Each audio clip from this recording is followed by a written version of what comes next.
l'identité visuelle qu'il y a autour de mon projet. Il va y avoir un concert dans une salle de spectacle et l'affiche, c'est moi entourée de fleurs. Donc les gens qui passent et qui connaissent pas, tout de suite dans leur tête, c'est sûr c'est de la chanson, évidemment.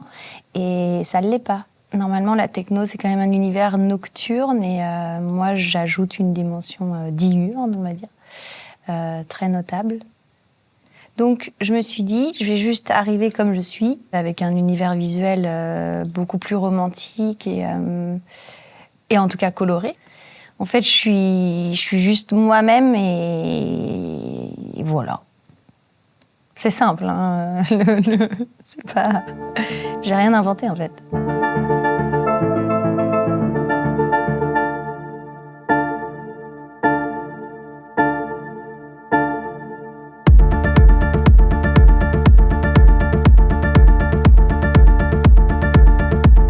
Paola, c'est la créatrice du contenu vidéo.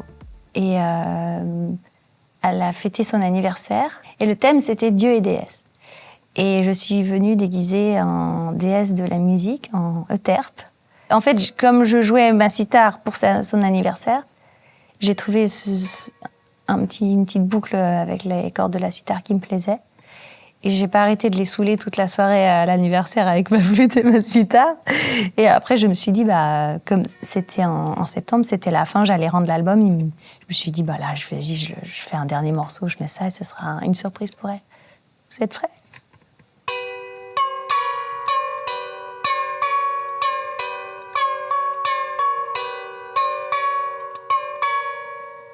Bon, voilà. Et après, il y a la flûte. Pareil, je ne suis pas flûtiste.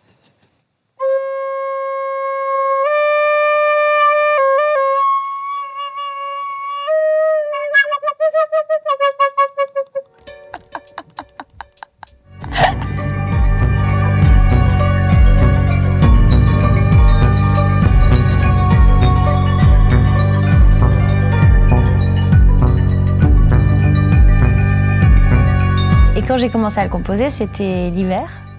Et j'ai commencé à composer des morceaux un peu tristes. Et je me suis dit, pour un album qui va s'appeler Rose Fio, ça va pas du tout. Tu sais, il y a pas de texte, hein, donc déjà dans ma musique, ça part un peu comme ça.